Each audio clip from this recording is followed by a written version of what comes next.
오늘 철도노조 파업 관련 인권침해 진상조사단 출범을 알린 기자회견을 하려고 합니다. 연말에 있었던 철도 민영화 반대 철도 파업 노조의 파업 과정에서, 철도노조의 파업 과정에서 상당히 많은 인권침해 사례가 발생했을 뿐만 아니라 그 이후에도 이런 인권침해가 계속되고 있다는 점에 주목해서 시민사회와 국회가 함께 향후에, 그리고 과거에 있었던 인권침해뿐만 아니라 향후에도 이런 인권침해가 발생하지 않도록 진상조사를 하고 그다음 그 해결책을 제시해서 헌법과 노동법에 보장된 일하는 시민의 기본권을 세우는 것을 목표로 합니다. 오늘 사회를 맡은 은수미이고요. 참석해 주신 분들을 좀 소개를 해드리겠습니다. 제 옆에 민주사회를 위한 변호사 모임 이덕우 변호사님 참석하셨습니다. 그 다음에 서강대학교 법학전문대학 이호준 교수님 참석하셨고요. 그다음 국회의원이신 진선미 의원님, 박세현 의원님, 그다음 정의당의 박원석 의원님 이렇게 참석하셨습니다. 그럼 먼저 이덕우 변호사님께서 진상조사단 출범 취지에 대한 설명하시겠습니다. 지난해 연말 철도노조 파업에 대해서 일반적인 예상과 달리 온 국민이 불편을 감수하고 열렬한 지지를 보냈습니다. 그럼에도 결말은 파국이었지 않았습니다.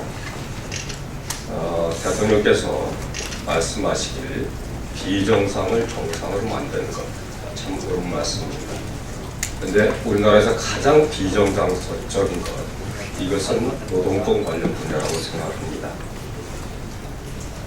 지난주 쌍자동차 정례고 무효 판결이 있었습니다. 6년 동안 24명이 목숨을 잃었습니다. 나라와 사용자인 쌍용자동차 경영진의 그야말로 차련치한 사기 행각, 이런 것을 밝히는데 6년이라는 시간이 걸렸고 24명의 목숨이 대가로 소정 목숨을 잃었습니다. 더 이상 이런 야만적인 수십 년 동안 집행되어 온 이런 것을 더 이상 볼 수는 없다. 그리고 이번 철도노조 파업에서 벌어진 온갖 인권 침해에 대해서 진상조사를 하고 그다음 잘못된 관행, 법률 이런 것에 대해서 바로잡기 위해서 대안을 제시하기 위해서 진상조사단을 꾸리게 됐습니다. 더 이상 한 번 일회성으로 끝나는 것이 아니고 다시는 이런 일이 벌어지지 않도록 비정상, 정상으로 만들기 위해서 진상조사단 활동을 하고자 합니다. 예, 감사합니다. 다음으로는 오늘 진상조사단에 참여하시는 몇 분 의원님들을 모시고 발언을 듣겠는데요. 우선 기억하시겠습니다만 경찰이 수색영장도 없이 민주노총 건물에 난입해서 철도 지도부를 체포하겠다라고 했었던 바로 그 전날부터, 그리고 그러한 공권력의 난입 사태가 어쨌든 시민들의 힘으로 해결될 때까지 철도 지도부와 함께 있었던 분이시죠. 정의당 박원석 의원님 모시겠습니다. 네, 반갑습니다. 정의당의 박원석 의원입니다. 먼저 민주사회를 위한 변호사 모임, 그리고 시민단체, 그리고 야당의 다른 의원님들과 함께 이 철도파업 인권침해 진상조사단 참여하게 돼서 기쁩니다. 이번 그 철도파업 과정은 한마디로 그 인권침해의 종합백화점이었다고 생각을 합니다. 우선은요, 정당한 파업을 정부에서는 애초부터 불법 파업이라고 규정하고, 그리고 모든 언론을 동원해서 불법의 이미지를, 불법의 굴레를 씌우기 위해서 노력했던 것부터가 저는 인권 침해였다고 생각합니다. 뿐만 아니라 민주노총 사무실에 제대로 된 법적 요건도 갖추지 않고 난입해서 수배된 철도 지도부를 연행하겠다고 민주노총 사무실로 들어오는 과정에서 수많은 어떤 인권 침해들이 발생을 했습니다. 더 중요한 문제는 파업이 끝나고 노동자들이 현장으로 복귀했지만 이 파업의 후유증이 계속되고 있다는 점입니다.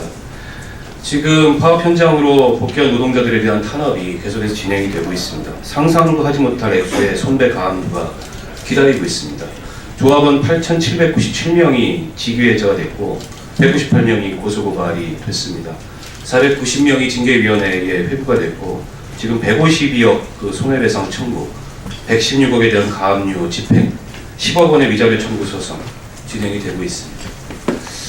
이 매번 그 노동조합이 파업을 하면 손해배상 청구 소송을 내고 가압류로 하는 것이 아주 관행처럼 굳어져 있습니다.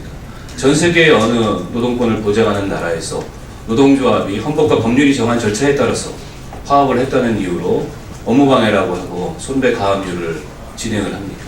정말 이것은 문명국가의 수치이고 다시는 이런 관행이 반복되지 않도록 대책을 마련해야 될 그런 일이라고 생각합니다.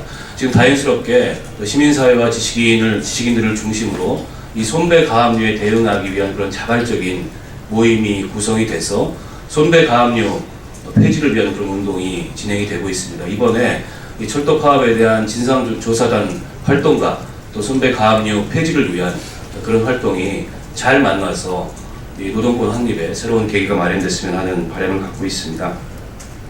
진상조사단이 앞으로 할 일이 많을 것 같습니다. 저도 동참을 해서 이 자리에 계신 우리 시민사회 분들과 또 야당의 의원님들과 함께 연대하고 또 함께 진상조사단 활동에 적극 참여해서 최선의 노력을 다하겠습니다. 고맙습니다.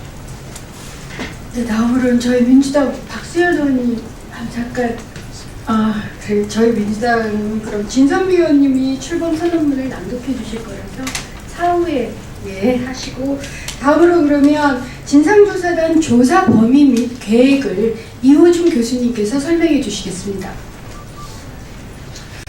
네, 철도파업 진상조사단 활동은 이제 오늘 출범 기자회견을 기점으로 해서 한 달 정도의 기간을 예정하면서 진상조사 활동을 할 예정입니다. 진상조사 활동이 좀 마무리되면 그 결과를 우리가 하나의 보고서 형태로 작성해서 그것을 또 발표하는 그런 자리를 갖고 또 사회적 공론화에 기여하고자 하는 그런 생각을 가지고 있습니다. 그 진상조사단에서는 이번 그 철도노조 파업에 대한 여러 가지 인권 침해의 요소들을 다각도로 다양한 차원에서 좀 검토하고 그 사실관계를 파악하고 또 법률적인 사회적인 문제점들을 좀 지적하고 비판하는 그런 작업을 진행할 예정인데요. 이제 크게 보면 한 6가지 정도의 꼭지를 중심으로 해서 이번 철도노조 파업의 진상조사 활동을 할 계획을 가지고 있습니다. 잘 아시겠지만 헌법상의 기본권으로 보장되어 있는 파업의 권리가 우리나라에서만큼 범죄로 처리되는 그런 나라는 전 세계에 존재하지 않습니다. 바로 업무방해죄와 같은 파업 자체를 범죄로 불원시하는 그런 규정이 있기 때문에 그렇고, 여기에다가 덧붙여서 경영상의 판단, 또 경영권, 또 어떤 정치적인 이슈다라고 하는 이유로 파업 목적이 부당하다라고 하는 식으로 해서 파업 목적의 정당성의 범위를 극히 협소하게 해석하는 대법원의 판례와 우리의 관행, 이런 것들의 문제가 사실 그동안 국제사회의 어떤 노동인권의 기준, 그리고 또 국내의 학계와 시민단체, 시민사회단체에서 꾸준히 제기해왔던 헌법상의 파업권 보장의 기준에 제대로 합치하지 않는다는 것은 이미 익히 알려져 있는 사실입니다. 근데 이러한 그 헌법상의 기본권으로서의 파업권이 제대로 보장되지 못하고 있다라고 하는 점이 바로 이번 철도노조의 파업에서 가장 극명하게 또 적나라하게 드러났다고 생각을 합니다. 따라서 첫 번째로 검토해야 될 이 진상조사단의 하나의 과제는 바로 철도노조의 파업에 대해서 업무방해죄를 적용하고 또 경영권 논리를 통해서 파업 목적의 정당성을 부정하는 이와 같은 법리적인 문제점들을 좀 심도 있게 검토하는 것이 첫 번째 과제가 될 것입니다. 두 번째는 파업 과정에서 발생한 인권 침해에 대한 조사입니다. 사실 이 문제는 그동안 언론에서 많이 다루어지지 않았던 것인데요. 실제 철도노조의 파업 전에, 그리고 또 파업의 진행 과정에서 또 지금 파업이 끝난 지금에 이르기까지 정부와 또 사측과 그리고 경찰에 의해서 벌어지고 있는 각종 인권 침해는 매우 심각한 상황에 놓여 있습니다. 특히 경찰의 인권 침해는 예를 들어서 체포영장 하나만 달랑 들고 이 사업장을 침탈해서 조합원들을 협박하고 파업에 참여하지 못하도록 그렇게 좀 강압하는 그러한 사태도 목격이 됐었고, 또 SNS라든지 기타 여러 가지 좀 사찰 활동들을 전개해 왔다라고 하는 점도 이미 드러나고 있습니다. 또 지난 연말에 민주노총 건물에 대한 경찰의 폭력적인 그런 침탈의 문제도 아직 정확한 진상이 제대로 규명되지 않은 상태에 있습니다. 이처럼 경찰이 공권력을 남용함으로써 이 파업 노동자들의 파업의 권리에 대한 침해가 어떻게 일어났었는지에 대한 것을 저희가 철저하게 좀 조사하고 밝힐 예정으로 있습니다. 세 번째는 언론에 의한 그 파업권 침해의 문제입니다. 사실 많은 언론이 이 철도 노조의 파업에 대해서 이 헌법상의 기본권으로서의 파업권, 그 다음에 우리 사회에서의 민영화 정책이 가지고 있는 사회 정책적인 문제에 대해서 심도 있게 검토하고 보도하는 자세를 견지하지는 못했다라고 생각을 합니다. 대신에 정부에서 발표하는 또 경찰에서 발표하는 일부 사실들을 그대로 그냥 지면에 받아쓰는 그와 같은 행태들이 반복돼 왔다라고 하는 것이 저희들의 판단이고, 또 그런 과정 속에서 정부의 어떤 왜곡된 사실과 다른 그런 어떤 발표들이 그대로 언론에 노출되고 결국 그것이 국민들에게 철도노조의 파업에 대한 진실을 좀 외면하고 왜곡하게 만드는 요인 중에 하나였다라고 하는 인식을 가지고 있습니다. 그런 점에서 언론의 보도가 가지고 있었던 어떤 문제에 대해서도 저희가 검토를 하고 좀 진상조사를 할 계획을 가지고 있습니다. 네 번째 꼭지는 사용자 측, 즉 철도공사 측의 파업에 대한 탄압의 문제입니다. 이 사측의 탄압은 매우 노골적으로 또 다양한 각도에서 진행이 돼 왔다는 것은 잘 알려져 있는데요. 특히 손해배상 청구의 문제, 또 이 파업이 끝나고 사회적인 합의를 통해서 민영화 문제를 검토하기로 했음에도 불구하고 다수의 노동자들에 대해서 징계를 하고 고소고발을 하는 이와 같은 행태들에 대해서도 철저하게 조사를 할 계획을 가지고 있습니다. 다섯 번째는 정부가 이 철도노조의 파업에 대해서 거의 매일 어떤 보도 자료를 낸 그런 것에 대해서 저희들이 검토해 본 바로는 그 정부가 발표한 여러 가지 보도자료의 내용이 실제 사실과 다르고, 또 철도노조의 파업에 대해서 국민들에게 마치 이것이 불법 파업이고 범죄인 것처럼 그렇게 좀 호도하는 그러한 현상을 좀 목격할 수가 있었습니다. 그러니까 정부의 발표가 어떤 문제점들을 가지고 있었는지, 그것이 철도노조의 파업에 대해서 노동자들의 파업권에 대해서 어떤 부정적인 영향을 미쳤는지에 대한 검토도 진행할 예정입니다. 마지막으로 여섯 번째는 철도 민영화 정책에 대한 검토입니다. 이미 많은 그 공론을 통해서 철도 민영화 정책의 문제점들에 대한 지적이 있었습니다만, 정부는 이번에 그 수서발 그 KTX 법인 문제에 대해서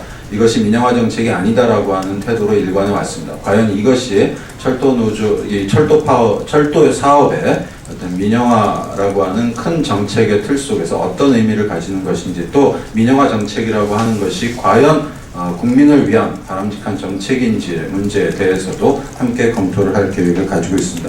이와 같은 꼭지들에 대해서 저희들이 진상조사 활동을 하는데 많은 한계가 있을 수도 있습니다. 특히 정부, 경찰, 사측의 이 협조가 매우 불성실할 수도 있다라고 하는 우려를 가지고 있습니다. 그렇지만 민영화 정책에 대한 국민들의 광범위한 지지, 그리고 철도노조 파업에 대한 민영화 정책 반대에 대한 국민들의 광범위한 지지가 있었고, 또 철도노조 파업에 대해서 정부와 경찰 그리고 사측의 과도한 탄압이 있었다라고 하는 점에 대해서 시민사회단체와 국민들의 공감대가 이미 충분히 형성되어 있는 상황이라고 생각합니다. 이러한 상황에서 저희들은 진상조사 활동을 하는 데 있어서 이 정부와 또 사측 그리고 경찰의 성실한 협조가 있을 것으로 또 기대하고, 그런 과정을 통해서 객관적으로 또 명확한 그런 진실을 밝히고, 또 그것에 대해서 법적인 책임을 물을 사안이면 또 법적인 책임, 사회적 책임을 물을 것이고, 또 더 나아가서 이 기본권으로 보장되어 있는 파업의 권리가 제대로 보장되지 못하고 있는 우리 사회의 현실을 질타하면서 파업권의 신장을 위해서 필요한 법 제도적인 개선 방안을 함께 제안하는 것으로 진상조사 활동을 마무리하려고 계획하고 있습니다. 감사합니다. 예, 감사합니다. 마지막으로 민주당 진선미 의원께서 출범 선언문을 낭독해 드리겠습니다. 네. 철도노조 파업 관련 인권침해 진상조사단 출범 선언문. 민주당의 이미경, 신기남, 김현미, 박수현, 은수미, 장하나, 진선미 의원과 정의당의 박원석 의원과 민주사회를 위한 변호사 모임, 인권단체 연석회의 공권력 감시 대응팀 및 민주주의 법학연구회는 오늘 지난해 12월 9일 시작되었던 전국 철도 노동조합의 파업 과정에서 벌어진 각종 인권 침해 사안에 대한 진상조사를 위해서 철도노조 파업 관련 인권 침해 진상조사단을 구성하였다. 진상조사단은 정부와 철도공사가 파업에 대하여 상상할 수 있는 모든 방법을 동원하여 탄압한 것이라는 주장에 주목한다. 이에 공정하고 객관적으로 사실관계를 조사하여 진실을 밝히고자 한다. 나아가 파업권 등 헌법상 기본권을 침해하거나 형해하고 있는 제도나 관행을 철저히 점검할 것이다. 진상조사, 법률적 제도 및 관행에 대한 점검 결과를 바탕으로 위법행위에 대한 법률적 책임을 밝히고 법률 재개정안 및 야만적인 관행에 대한 대안을 제시할 것이다. 구체적으로 진상조사단은 민주사회를 위한 변호사 모임의 이덕우 변호사를 단장으로 하여 오늘부터 약 한 달 동안 법률적 검토, 인권 침해 조사, 언론의 파업권 침해 조사, 사용자의 탄압 조사, 철도 민영화 조사 활동들을 하고자 한다. 진상조사단은 국민들의 지지를 받으며 진행된 철도노조 파업에 대해 정부가 강경일변도로 대응한 태도에 심각한 문제가 있다고 판단한다. 나아가 파업이 여야 및 철도노조의 합의로 종료된 이후에도 철도공사가 대규모 징계를 시도하는 등 탄압을 지속하는 자세에 큰 충격을 받고 있다. 진상조사단의 활동이 철도노조 파업에 대한 왜곡을 바로잡고 이 땅에서 파업 등 단체 행동권이 처한 현실을 널리 알려 헌법상 기본권인 노동권 신장의 계기가 되길 바란다. 끝으로 정부와 철도공사는 그들의 주장대로 철도노조 파업에 관련하여 법과 원칙대로 대응했을 뿐 진정 잘못한 것이 없다면 진상조사단 활동에 당당하고 적극적으로 협조해야 할 것이다. 국민의 권리를 보호하고 신장시키는 것이 국가의 책무이기 때문입니다. 이상입니다. 예, 감사합니다. 이것으로 철도노조 파업 관련 인권침해 진상조사단 출범 기자회견을 마치도록 하겠습니다. 많은 기자분들께서 앞으로 관심을 가져주시기 바랍니다. 감사합니다.